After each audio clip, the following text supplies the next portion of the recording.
Good morning, good afternoon, and good evening, everyone, and welcome to How to Unlock Your Sales and Go-to-Market Strategy with Whitney Sales. My name is Colin Mahan, and I'm a program manager at the Nasdaq Entrepreneurial Center. And for those of you who may not know, the Nasdaq Center is a nonprofit dedicated to enabling entrepreneurs from all over the world to realize their maximum potentials and grow.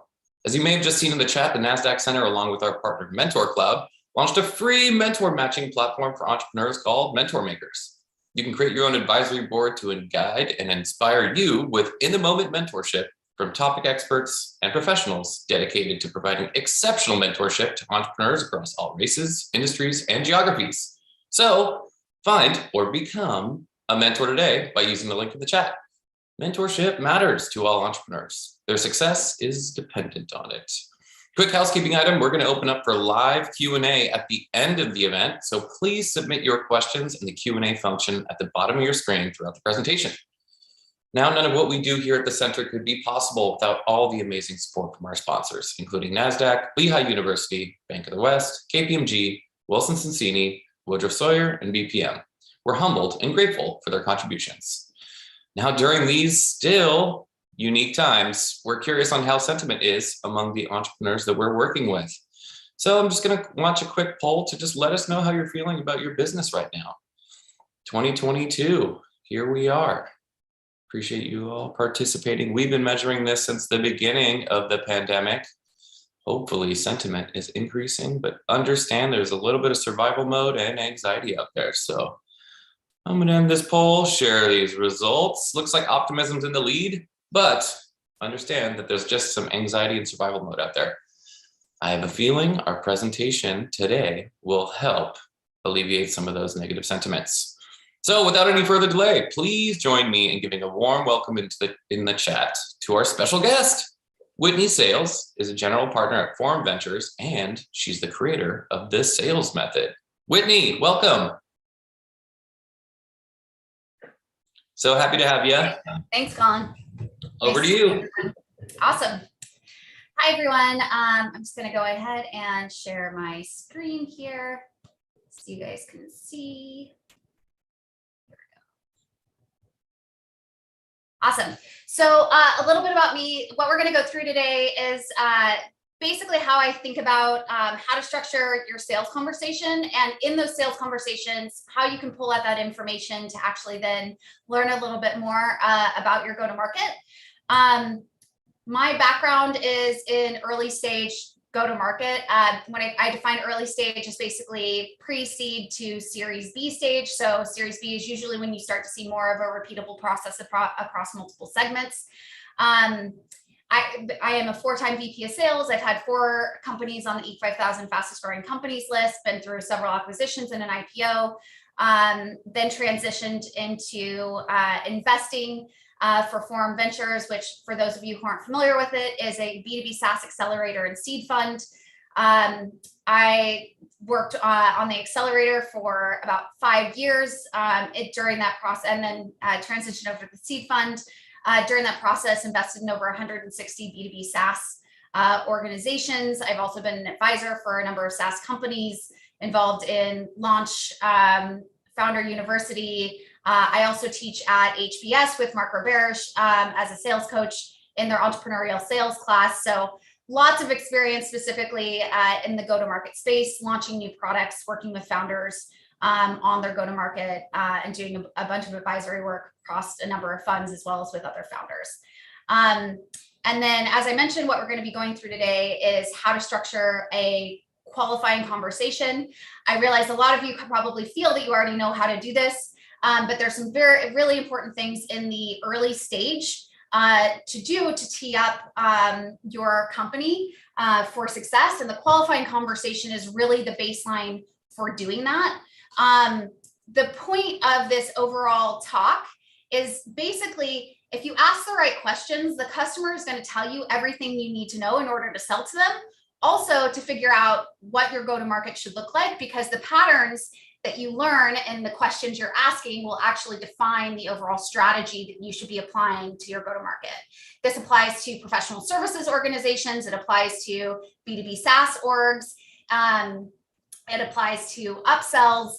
as well as partnership conversations. So it really should be applicable across the board and how you structure it. And then the questions that you ask will kind of determine what the goals of that conversation are. For example, in the partnership, it's going to be a little bit different than if you're selling versus if you're doing professional services. There's a little bit more qualifying the customer. Okay, great. So with that, I'm actually going to dive into it. We are going to leave time for questions after this. I encourage you all to actually drop questions throughout the conversation into the chat so that we can kind of pick those out. And as they come up, we can address those. I did take a look at all the pre-questions that we had today, for today as well. So I'll try and pull some of those in during the talk as well. Awesome. So generally, this is a high-level overview of how I like to structure a qualifying conversation. I'm starting initially with the context of the conversation. So building rapport, doing introductions to the people you're speaking to, setting an agenda so you can control the conversation. During this period of time, I'm going to also show you guys the deck, an example deck. It's not very pretty, but kind of what you used and would have on the screen while you're doing these things. So you have the visual as well as the talking points along with them. So you guys can really map what this would look like. So you can have a repeatable conversation that you could then apply to a sales representative or another person selling the product in the org. Next portion of the conversation is really setting up the value proposition for what you're going to be offering the customer, utilizing your founding story, and then setting up the discovery questions for qualifying that particular customer to continue the conversation. Next up is what it is you're actually going to do for the customer, your sales conversation or your sales questions, and then mapping that ROI for the customer or your champion that you would be developing on your qualifying call to then take that ROI to bring in additional stakeholders to map that sell and align the value or the KPIs of the value for your product to the org. And then finally, how that customer is going to buy. So I'm going to talk through BANT, but there's a number of other methodologies like MEDDIC that you could be using for your sales process. And mapping those next steps so you have a plan to work with your customer. So the thing I talk about when it comes to selling is sales is really two things. It's problem solving as well as project management. And so through this conversation, there's the problem solving that you're going to be doing and understanding what the problem is and how it shows up for that person and organization. And then the project management component is how you work that sale through the conversation. So a lot of people think sales really is about pitching your product to the customer, but actually it's about understanding how the problems that your product solves show up within that organization, and then understanding the buying process for that individual organization so that you can help them walk through the project management component and project manage that through to close. So it's kind of two things here. So I know one of the pre-questions we had was, how do you have a conversation without it feeling like a sell? You don't pitch your product. You understand the needs of the customer and how they would buy the product and kind of work that through. So kind of jumping in here. When I'm looking at setting up the initial call, the first thing I'm doing here is really looking at building rapport with the customer. My favorite way to build rapport is through laughter. So I have a really easy thing in that my last name is Sales. It's very cheesy. I also learned very early in my sales, when I was actually selling and in my sales career, that if someone asked me if my last name was Sales, it was a 90% likelihood they were actually going to buy the product. It was the first buying signal I actually got. So it's super interesting from that regard. Some of the things I like to do to build rapport, talk about something that happened that they might be experiencing if we're in the same location, something that happened the previous day that might be relevant to tee up the conversation and get them asking questions. I also like to talk about my travels because I travel a ton. I live in multiple places. So it's a really good way for someone to kind of get to know me and think of me as a person, as opposed to a salesperson trying to push an agenda. It could be something you found out about their company that you might want to dig into in the discovery area. factor where on coffee, I talk really quickly, for example. So lots of different things you can do to build that rapport, but really you're trying to develop a unique rapport with that person and get them to drop their guard. Laughter is a great way to do that because it literally stimulates neurological signals, and then also and makes your customer smarter, but it also gets them to drop their guard because when you're laughing, you're not defensive. So it's just a really good way to do that. The next thing I do is like to jump into introductions. So a lot of people skip over this portion, but it's actually really important, especially if you have multiple people on the call. And when we're looking at mapping our overall buying process, you guys probably heard of the concept called ICP, so ideal customer profile. So there's ideal customers from a company perspective, and then there's ideal personas. If you start with developing your list of customers that you're going after, various stages of organizations will have different personas, and titles don't necessarily always map to responsibilities. And so understanding those, it's really important. So the things I structure into the introductions is how we are connected. So if you're putting out content, for example, and they went and downloaded a piece of content, understanding what resonated with them is really important. If they responded to an email, what piqued their interest? So if they introduce you to someone, how they know that particular person can also set up context for how valuable that introduction was and how much credibility they have versus if they're just kind of putting in their dues because an investor introduced them, for example, or their boss gave them the intro and kind of passed it down and they don't know anything about it. The other thing I mentioned around name, title, responsibility, including your own, one, it can set you up as a founder to have additional credibility as a thought leader. But two, their responsibilities, like I mentioned, map to titles. So head of titles, for example, are very common in the startup ecosystem, but you could be head of one, or you could be head of North American sales for Stripe. And so those are very, very different. But if you're just looking at titles for personas, that's not necessarily going to be the same responsibilities, and the conversations are going to go different ways, and the value propositions and how you pitch your product into the customer needs are going to be a little bit different. And then finally, confirming how much time you have, because you may have scheduled a half an hour and an hour, and the person's only going to give you a half an hour. But then if the conversation's going really well, they might extend that time. So, which is a really good buying signal for you.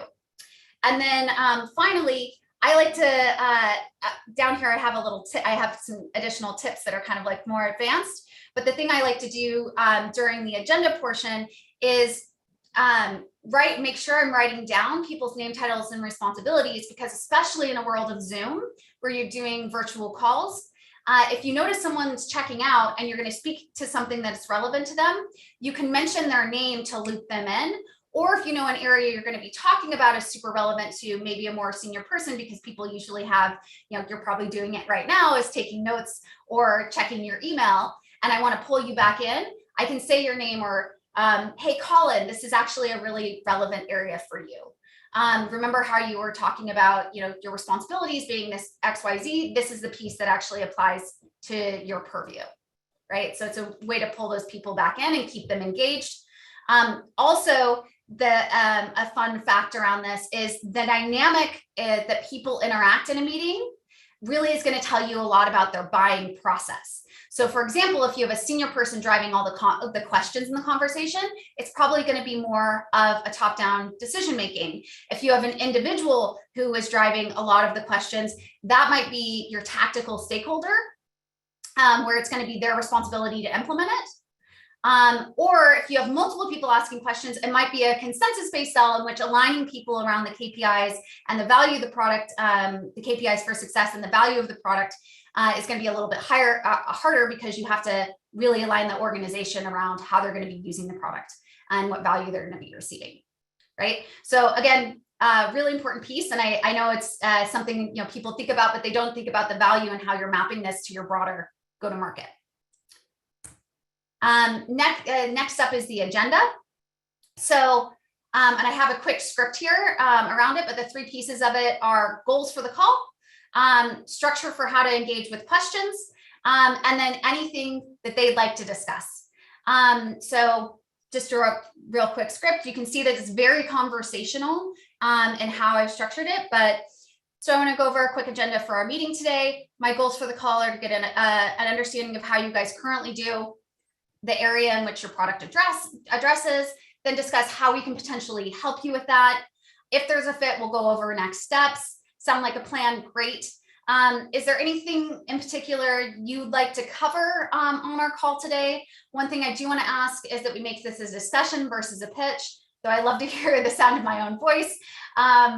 Your questions are much more enjoyable to me, so please feel free to interrupt me. Different cultures engage and ask questions in different ways. So that particular piece around how to engage with questions is really, really important. For example, if you're pitching to someone in Europe, a lot of the times, they're going to wait till the end of the conversation to interrupt.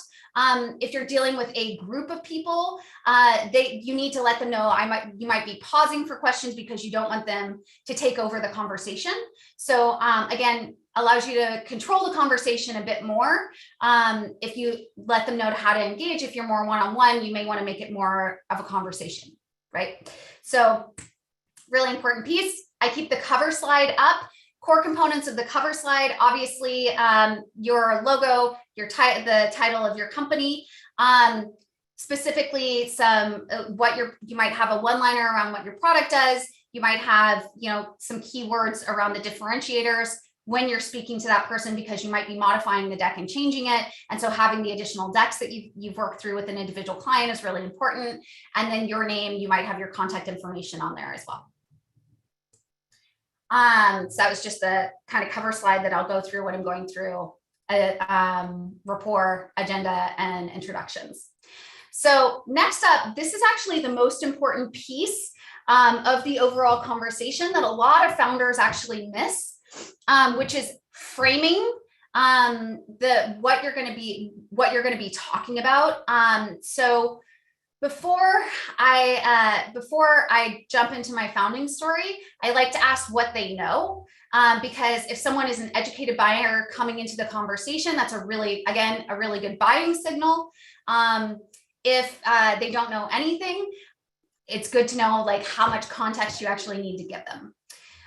The way I structure my founding story, and I'll show you guys some slides that go along with this, is I will tee up my personal experience with the problem.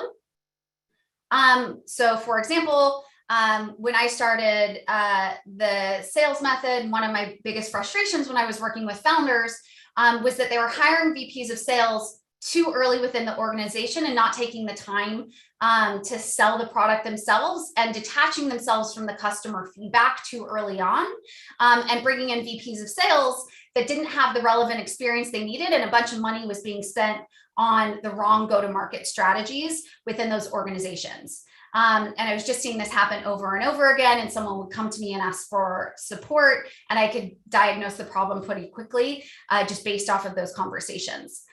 When I dug a little bit deeper, so next up is trends. When I dug a little bit deeper, I found out one of the major reasons behind this was the venture ecosystem wasn't necessarily driving founder-led selling. They are now, which is great. But they weren't driving founder-led selling, which was leading to the misalignment of the go-to-market motions and cadence to the product the company was selling. And so they were blowing through a lot of the venture capital in the early days, which then diluted the founders more. And I'm a big advocate of keeping as much equity in the founders' hands as possible. And then as a result, you were making the ecosystem was making bad sales hires. It was just it's a huge problem and a huge money suck that was basically causing a lack of alignment within the organization to the market. So next up is what you learned when you tried other solutions and how it didn't actually address the problem. So I mentioned a little bit about how people would hire a VP of sales or even a salesperson to address the sales problem. But because the founders didn't understand the sales motions and the sales cadence, it was very hard to scale up the product to start eating some of that go-to-market cadence. They didn't understand how to position the product for the market because they are too detached from the customer. The salesperson was then driving product development within the organization. And so it created this kind of cascading problem around the overall go-to-market process by detaching the founders from the sale. On top of that, there is the whole venture ecosystem pushes, product technical founders, and the ability to sell for someone coming from a product technical background is critical for the overall success as a CEO within the organizations, because there's so many pieces that sales actually touches outside of the direct customer relationship. So for example, it's going to touch in recruiting, it's going to touch in fundraising, it's going to touch in the go-to-market when you have to pivot your product, or you have to pitch the direction the company is going to be going based on the go-to-market motions. So that sales capability is critically important within those organizations. And by detaching from it, or amongst founders, and by detaching from it, there was, again, another cascade of problems.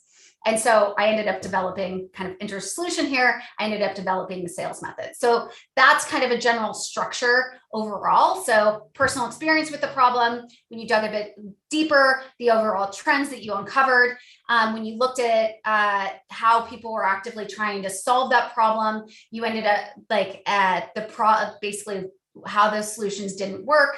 And so, sorry, could you say? So then I ended up developing this methodology that specifically works with founders on a broader scale around their go-to-market. So that kind of gives you a higher level framework. Less is a little bit more. After you do this initial founding story, you want to pause for questions. The importance of framing this is it really frames the customer around the problem and what they're experiencing, and that you actually understand what they are experiencing and how it's showing up within their organization. So when you jump into the qualifying questions, so when you jump into the qualifying questions, it's teed up and framed really well for them to give you additional information, and they're a bit more primed and open for the areas in which you want to discuss before you ask the question, or you ask those questions. So jumping into here to what I actually show on the screen, this is a company called Attune. They ended up at Amazon, but they were doing dynamic merchandising. You can see this is a little bit older deck, but the importance kind of around the trends, this founder came over from Netflix. They had launched Netflix online. So this dynamic merchandising piece was really interesting from his background perspective. So the way he looked at this is the impacts of needing to do dynamic merchandising, meaning optimizing the merchandising based off of the metadata that was showing up for each individual user. There was a rise in tiny screens, so there's less real estate for you to capture the buyer's attention because they were buying via their phones. They're also buying faster, so you had less opportunity to retarget that individual buyer and bring them back into the product. And then the buyers themselves are expecting a user-centric experience. And so this is kind of how we frame the overall problem. When you dove deeper, in order to actually do this on an individual user basis, there were a bunch of other tools that were available to actually drive into this dynamic merchandising process, but you would have to have several tools to actually be able to do it at the level and volume in which you needed to drive the results. And so they ended up launching Attune, which does a depth of data integrated with the background apps to drive lift and reach across the organizations. And these were the areas of someone's website and marketing experience that it would touch. So it's kind of a high level overview of that particular intro for that founder. From here, you dive into your qualifying questions. So you can tell here, I actually break out my qualifying questions and my sales questions as different. So your qualifying questions is you're looking at understanding, is this actually a good customer for you? So the things you want to pull out in those qualifying questions is, how is the pain showing up for this individual and this organization? Are they actively spending money on this problem in some way? And there's a qualifying event, which means what is the situation that is driving them to actually address this issue? So what is happening internally for that individual, and what is happening for the organization for them to actually prioritize purchasing your product or service. The way I like to frame these questions is walk me through, talk me through, help me understand. The reason I frame them that way is you're going to get a lot more of the context and the process so that you can understand what their day-to-day looks like. With that information, it's going to help you as you dive into your individual use case, or excuse me, their individual use case. So from here, I also want to, when I understand how the pain and like how much they're spending and what's going on with it for that individual and organization, is then going to help me tee up the use case. So in my qualifying conversation, I'm not actually giving a demo. This is something a lot of people try and do unless I'm selling an S&B product. But even when I do, when I am talking about the product overall, I am always talking about it in reference to an individual use case. And so when I'm mapping these qualifying questions, I'm trying to identify what is the most relevant use case I have, or relevant story about how someone's using the product that I can give when I talk about the product overall and present the product. And then when someone is answering these questions, what you want to be doing is responding with knowledge about the industry to establish credibility for their pain point and anchor some of the ROI that you're going to be presenting later. So, and the way I respond to them is, yeah, that's something we hear a lot. When I was talking to a similar company, they had XYZ problem. Yeah, I was actually diving into some of the Gartner data around this issue. Did you know? So it's going to help you establish yourself as a thought leader who really understands what's going on across the market and the broader trends that are happening. And yes, validating what they're experiencing, right? Stats are a good way to do this. Talking about other customers that are in the space is another good way to do this. And then there's also name dropping in here can also establish a little bit bigger brand for you guys to establish some more trust for the organization, you, and what you can actually deliver for the customer. Next up is kind of your case study. So again, I like to talk about my product in reference to how another customer used the product. I actually have a script for this that I can share with you guys in the follow-up items. So I'll share that with Cody for the follow-up on this. But again, the reason I actually talk about the product in reference to an individual customer, I would also do this in the demo, is because it is the fact of what the product has actually done for someone else versus what I think the product is going to do for that customer. It'll also come across as less salesy. So an example of this is when I was working with one of my founders, they actually experienced a similar problem. They were, they brought in XYZ. This is how it showed up within their organization. When we dug a little bit deeper, they found here were some additional costs that were actually associated with how they were trying to solve the problem. And so we implemented ABC. And we were able to address that initial pain point. As they used it over time, what they found was, they received this whatever that secondary value is. What I'm doing in this is, one, I'm framing an ROI. I'm explaining the product from the fact of someone else's experience versus the opinion of how I think it's going to show up and solve their problem. I'm making it relatable in, industry title, the problem, tech stack, whatever is relevant pieces of information in your sales process. I'm also tying it back to their qualifying questions. And then the other thing that, I get a lot of questions around this is, say we don't have any existing customers today, or I can't actually give a specific customer example because I'm in an NDA. What you can use if you don't have customers yet is some of the things you learned when you were doing your customer discovery. So yeah, that was something we heard a lot when we were diving into the problem in our customer discovery process. What we found was, XYZ. So you can still tie it back, not necessarily to a customer story, but you can talk about at least how it was showing up and the pain points and why you built what you built. So, that's just, if you're still in the very early days of acquiring customers, you can use your customer discovery and some of the things you learned, and not necessarily, you won't have the ROI quite yet, but you'll have at least like why you built what you're building and how it addresses the problems and pain points that you uncovered. Cool. When I look at the case study, some of the things I'm doing in this process is I might have my ROI calculator, if you've gotten to that point, where you can fill in some information. So you're talking to them about like what their order, in this case, like what their orders look like, what's their average order value, their new conversions, and then you can kind of map to like what their overall revenue lift is. It might be how many people are working on this problem, how much time does it typically take, what are you trying to get out of this reporting, et cetera, like what is your current conversion rates, whatever area your product maps to from an ROI perspective, you might have a calculator that you can put together. This will be helpful as you get into the sales questions as well. So you can start to quantify this even at a deeper level for an individual. Another slide I like is if your product is driving some type of lift, showing like some way of tracking that can be very valuable, because you can see this is a very compelling slide for an individual customer to actually see, because they can see like direct impact in their organization. It also makes them think that that's the impact that you're going to have for them. May or may not be the case, but it lets them see real world results, which actually allows them to build a higher level of trust that you can do what you say you can do.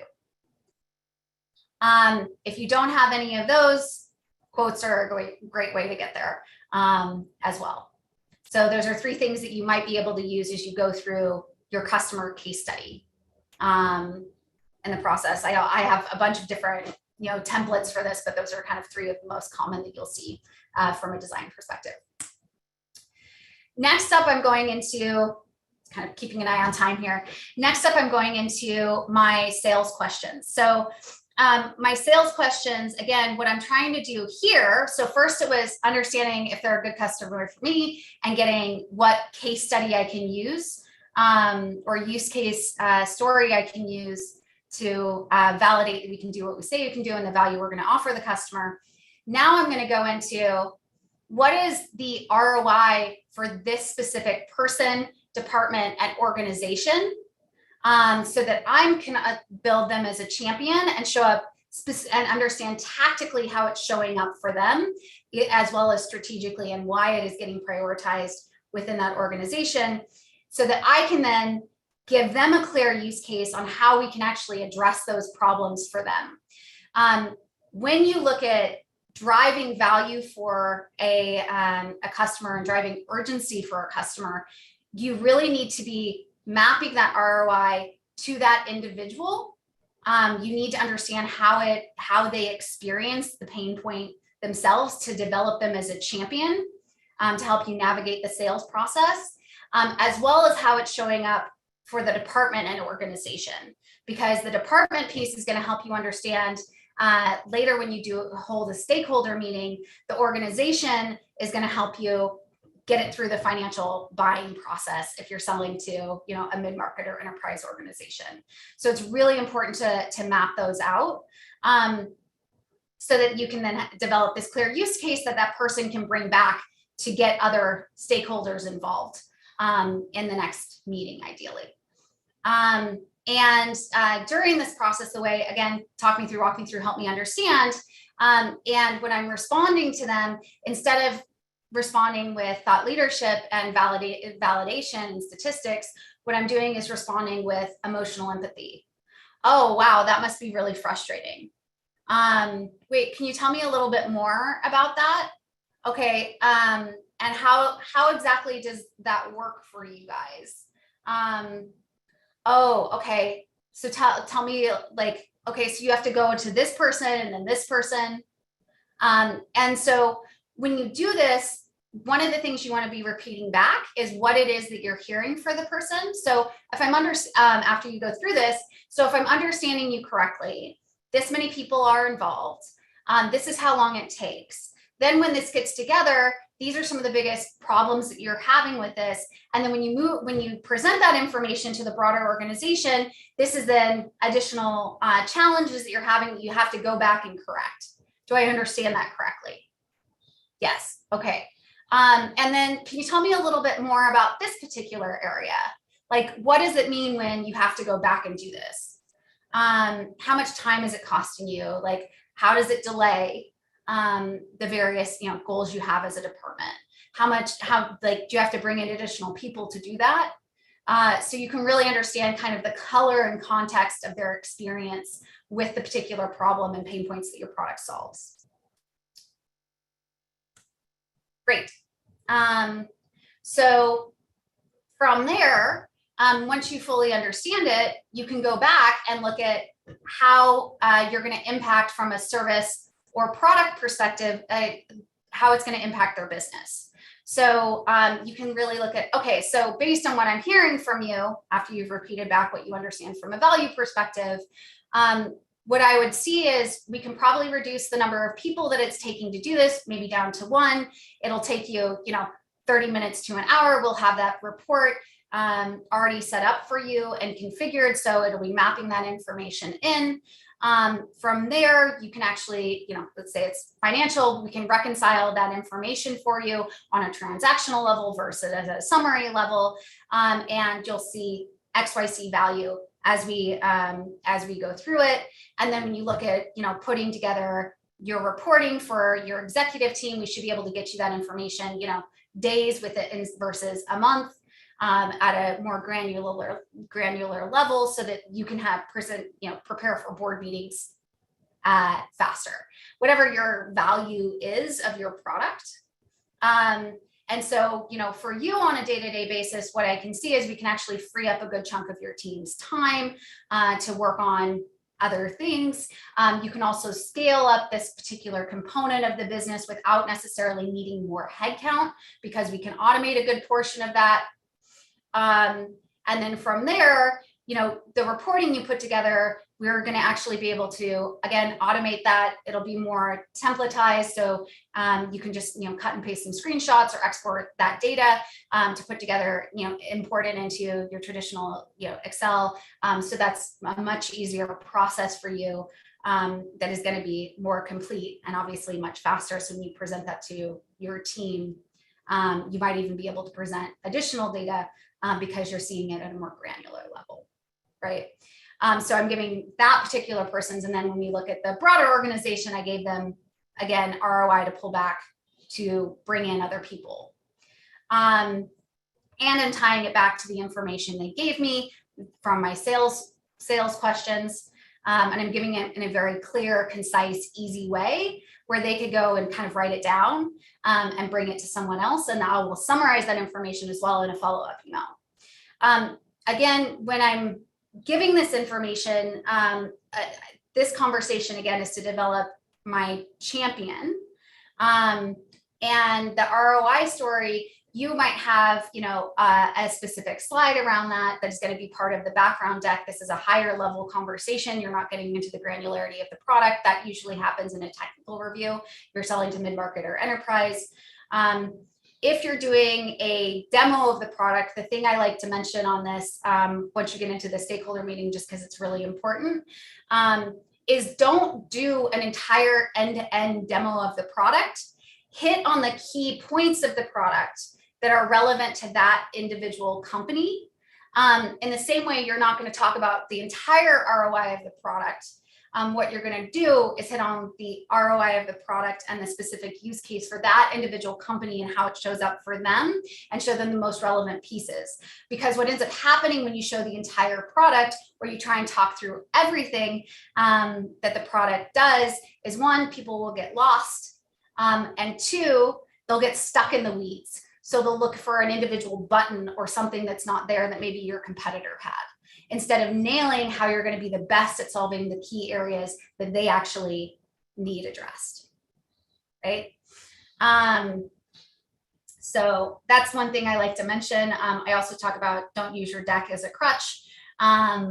A lot of people like to, use a high level visual to actually get as the crutch of the conversation to present the information they want to present, and they'll put a bunch of words on the slide.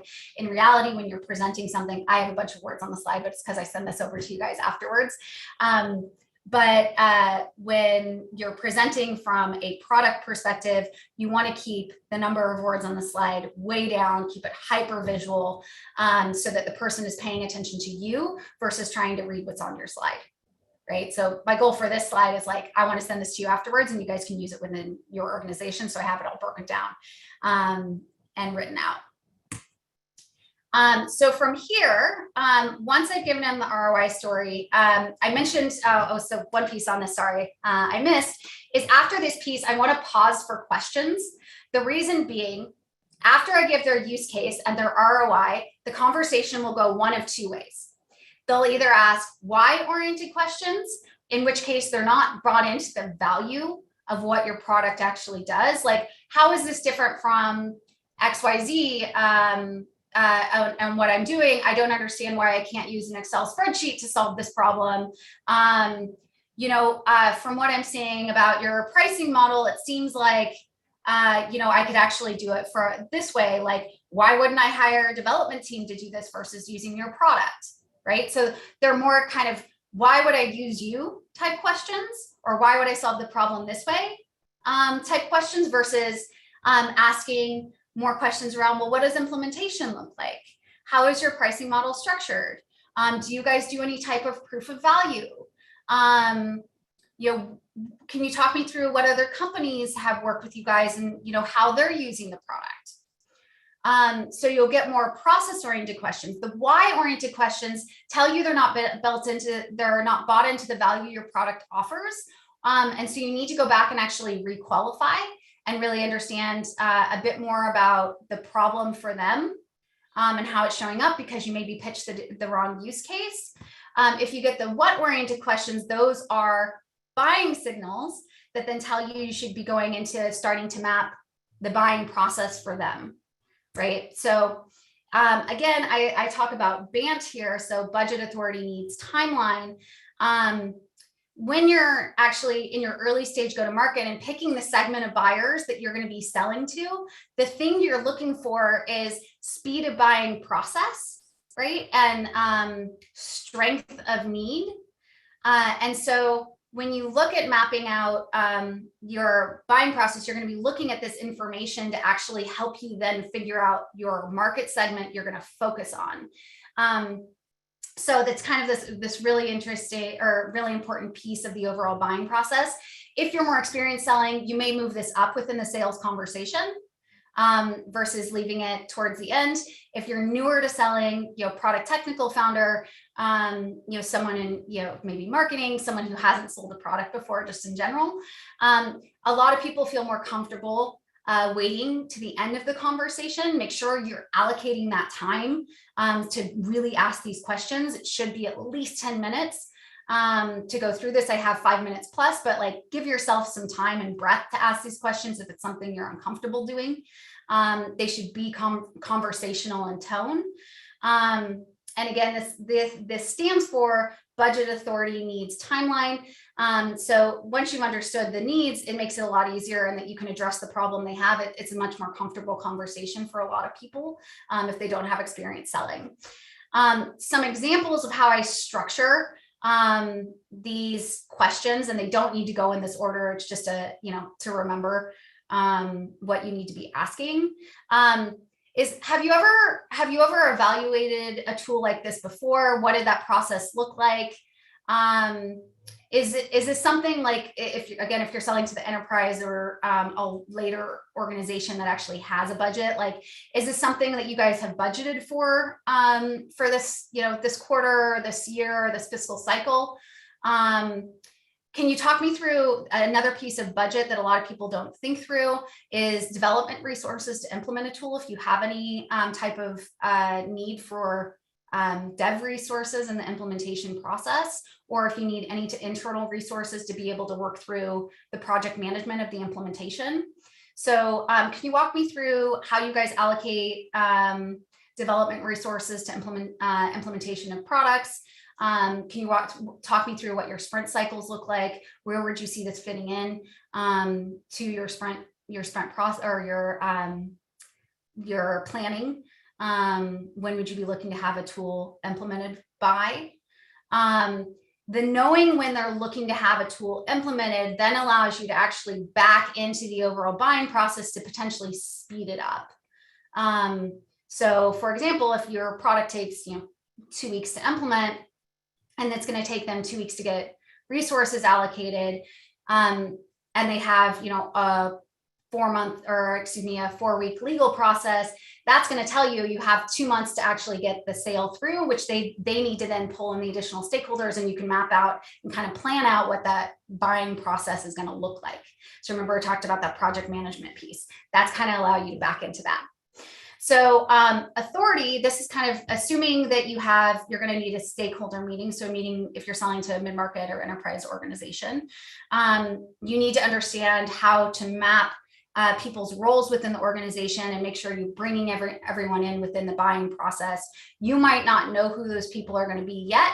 As you develop your buying process and you get more repeatable, you'll be able to know, hey, I need to pull in this person and this person as well into the conversation. So I'm not having to have multiple conversations, because what you'll learn is every single time a new person is bought into the sales process, you actually need to go back and requalify, because you're trying to align around value, right? And each person has typically different responsibilities within the organization. And as a result, what your product's going to do for them and the value they're going to receive from the product is going to be different, right? Which is going to then map to your product positioning down the line.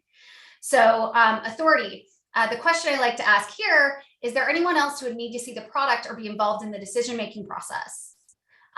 What's their role? And can you tell me a little bit about what are they going to care about in regards to the product? What are their concerns going to be, and how would they be, what piece of it would they be using based on kind of what we talked about today? So that's going to help you prep for your next stakeholder meeting. Ideally, you can have a prep call for 15 minutes to a half an hour to really align around what role that this person, your champion, is going to be playing in that. And then you kind of map out everyone who's going to be there, so you can make sure when you present for the stakeholder meeting, you're hitting on all the key pieces of value for the people within that conversation. Or if there's going to be a blocker in there, someone who's going to be a blocker, you can make sure you kind of tee that in the founding story on how it's going to be helpful for them versus block them. This happens a lot with AI. People are like, oh, you're going to be replacing me, or you're taking up too much of my job. Next up is timeline. Again, have you ever purchased a tool like this before? What did that process look like? Do you guys have a legal process or procurement process?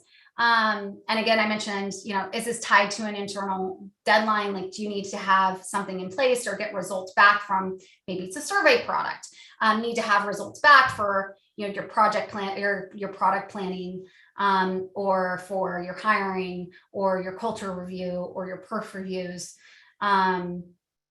Great. That's great to know. We can look at, based on this and what you're telling me, again, map it back.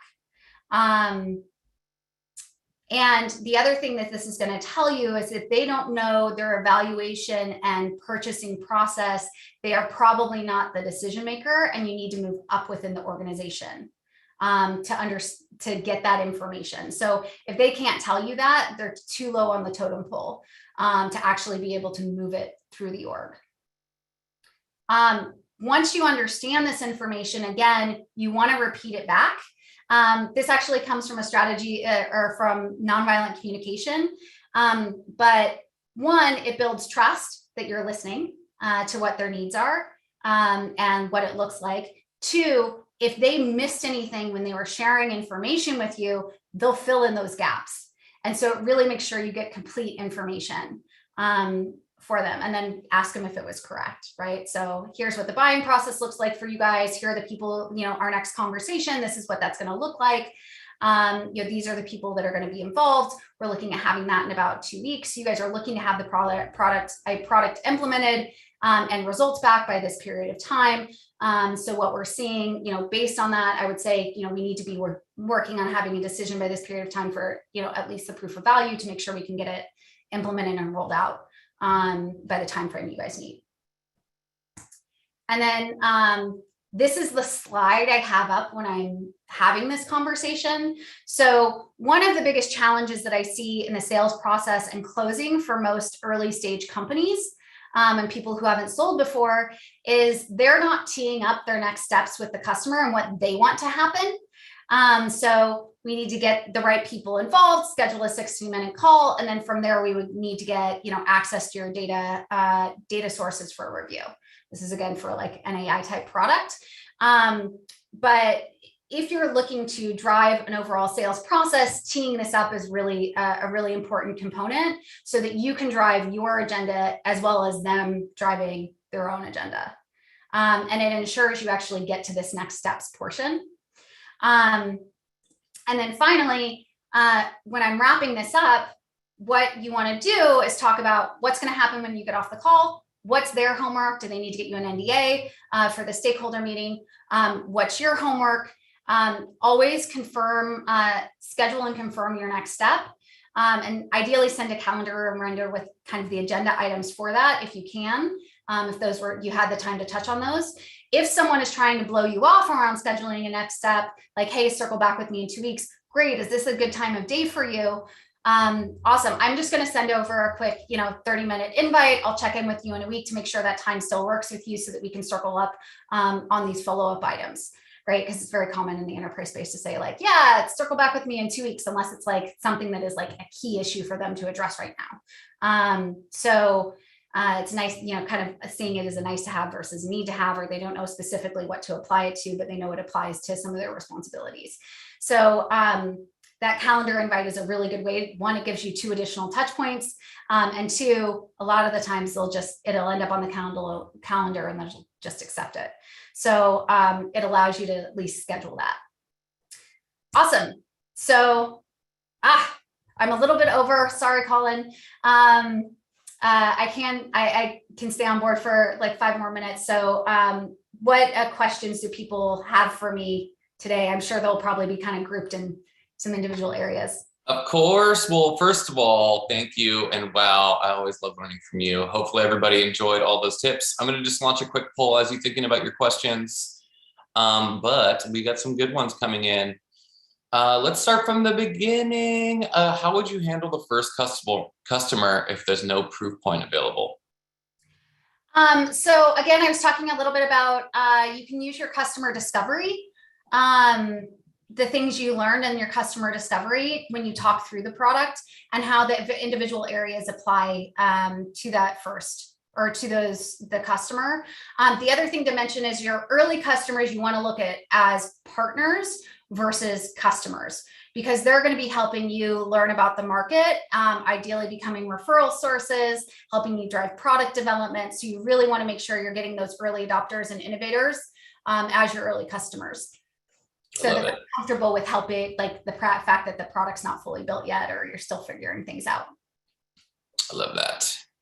Let's see, anything additional or different you'd recommend for selling to smaller companies with less than 5 employees?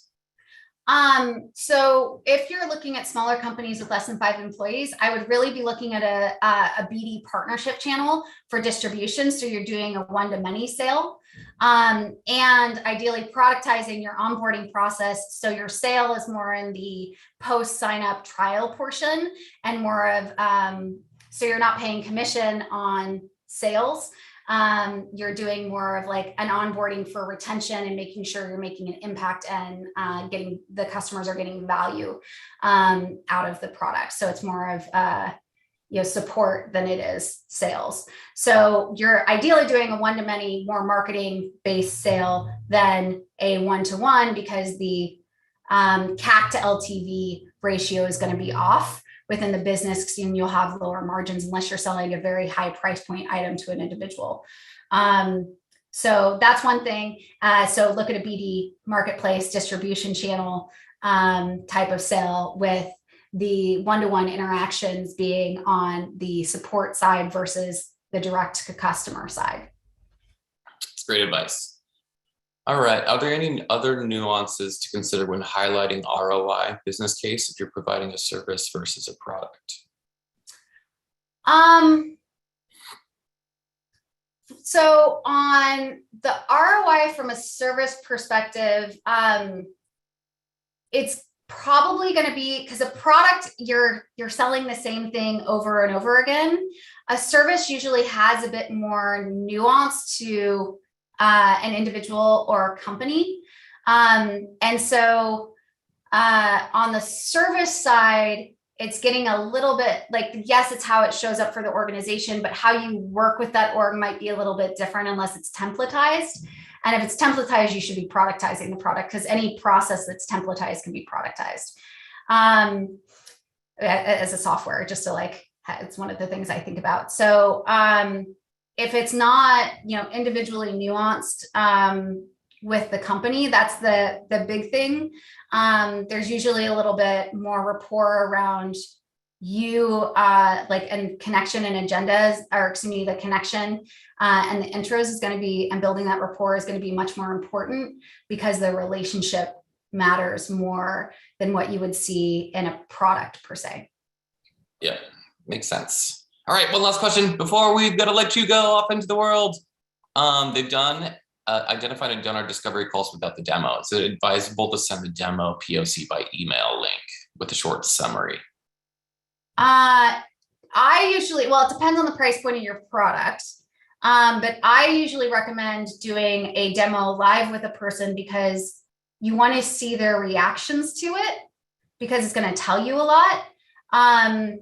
You also remember how I was talking about, you want to personalize it, the demo, to what that person was saying and how it shows up for the organization. You can't do that personalization unless you're doing like each individual video. But even then, you want to allow them to dig in with their questions, and you want to get their real-time responses, so that you can adjust as you need to, versus like, that's a video pitch. So I wouldn't, I like, it depends on the price point of your product, but I usually wouldn't recommend doing a demo via video and sending it over. It could be like a short snippet on like the wow moment in the product that can get someone engaged, but it should be to engage, not necessarily to sell, in my opinion. Yeah, that's great advice. All right, well, we're at time. Whitney, thank you so much for sharing your insights and all your wisdom around sales today. Really appreciate you dedicating the time. And I'm sure everyone's blown away. I'm getting a ton in the chat of thank you, great presentation. I just want to say for everyone, feel free to add me on LinkedIn. Just make sure you reference the Nasdaq Center in that, so I know that it's just not someone who's spamming me, because I get a lot of founders who do that. And then I did include my email in there. I actually, if preference would be to include your questions in LinkedIn versus getting a bunch of emails in my inbox. But there's a bunch of content as well on my website. So go in there, dig into it. It's stuff that I've written with other people. I have a ton of podcasts I've done, that kind of thing. So please stay engaged, and thank you again. Awesome. Well, thank you, Whitney. You're a rock star. And then for everybody who's still on, we appreciate you joining us, and we look forward to seeing you all online soon. Onwards and upwards, everyone. Thanks.